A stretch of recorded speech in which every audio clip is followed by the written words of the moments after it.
मंदिर में भगवान के सौंदर्य में पुष्प चार चांद लगाते हैं, इसलिए भगवान के श्रृंगारों में इनका बड़ा महत्व है। पूजा या कर्मकांड करते हुए इनके महत्व पुष्पों से अधिक बढ़ जाते हैं। आंखों को अद्भुत दृश्य देने के साथ इनकी भीनी भीनी खुशबू मन को तृप्त कर देती है, जिससे पुष्पों द्वारा की जाने वाली प्रभु की सेवा और अधिक मनोहर हो जाती है। मनुष्य को सुख हो या दुख, सबसे पहले मंदिर की याद आती है, क्योंकि वहां उनके आराध्य देव निवास करते हैं। हम अक्सर मंदिर में दर्शन करने जाते हैं, जहां हमें भगवान को निहारने के बाद इच्छा रहती है कि उनके श्री अंग को स्पर्श कर लें, साथ ही उनके ऊपर चढ़ाई हुई माला या पुष्प हमें प्राप्त हो जाए। भगवान अपने भक्तों की इच्छा को कभी नहीं नकारते, जिस कारण भक्तों को बड़ी आसानी से पुजारी से माला प्राप्त हो जाती है। अगर पुष्प या माला हमें मिल जाती है तो हमें ऐसा लगता है कि मानो हमें भगवान से सीधा आशीर्वाद मिल गया हो। लेकिन आप वह माला को लेकर खुश तो हो जाते हैं, लेकिन अगर सच कहें तो वो माला या फूल का आप सही इस्तेमाल नहीं करते और भूल चूक में गलती कर देते हैं, और कुछ दिन बाद वो आप नदी में बहा देते हैं या किसी पेड़ के नीचे रख कर छोड़ आते हैं। लेकिन सच बात तो यह है कि अगर आप भगवान से माला या पुष्प मिलने की इच्छा रखते हैं तो आपको उसको अपने पास रखने के नियमों के बारे में भी पता होना बेहद जरूरी है। अधिकतर भक्त इस बात से परिचित नहीं है, तो चलिए जानते हैं कि भगवान के दर्शन के बाद कैसे अपनाएं प्रसाद में मिली फूल या माला। भगवान के गर्भगृह से मिलने वाली माला को लेकर शास्त्रों की जानकारी रखने वाले महात्माओं का मत है कि यह भगवान का बड़ा ही पवित्र और मनोहर प्रसाद है, जिसको मनुष्य को आदर के साथ उच्च स्थान देना चाहिए।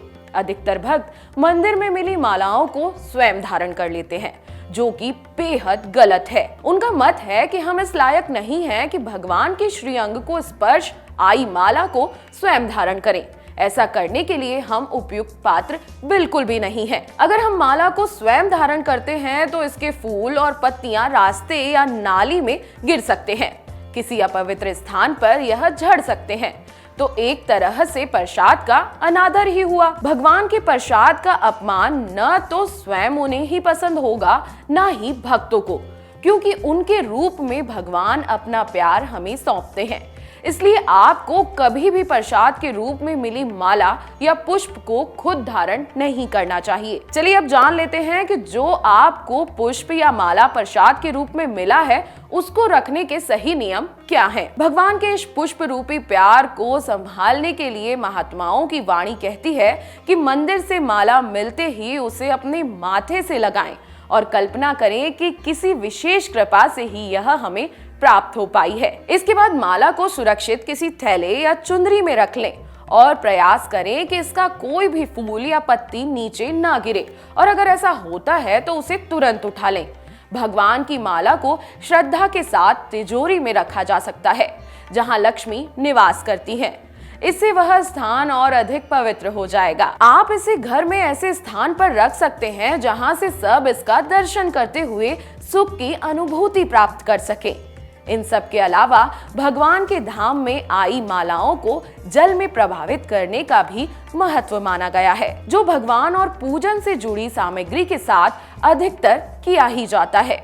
मान्यता है कि मंदिर में सर्वप्रथम भगवान के दर्शन का ही सबसे बड़ा महत्व है और यहाँ किए गए पुण्य कई गुना बढ़ जाते हैं। ठीक इसी तरह जाने अनजाने में हमसे गलतियां भी हो जाती हैं, जिसका खास ख्याल रखना चाहिए। इन सब को अलग रखते हुए हमें पवित्र मन से भगवान के दर्शन करने चाहिए, क्योंकि अंत में हम भगवान के हैं और भगवान हमारे। अब भविष्य में आप जब भी मंदिर जाएं तो प्रसाद में मिली माला या पुष्प का ख्याल अच्छे से रखें, और इसके साथ ही आप अन्य भक्तों को भी इसके बारे में जानकारी दें और उन्हें बताएं जो भगवान आपको माला दे चुके हैं प्रसाद के रूप में, उसका कैसे ख्याल रखना है। हम आगे भी आपको ऐसी ही विशेष जानकारी देते रहेंगे। आप हमारे साथ बने रहिए और इस वीडियो को ज्यादा से ज्यादा शेयर करिए, ताकि धर्म कर्म की बातें सभी लोगों तक पहुंच पाएं। अगर आपको हमारा ये वीडियो पसंद आया हो तो हमारे चैनल जीवांजलि को सब्सक्राइब करें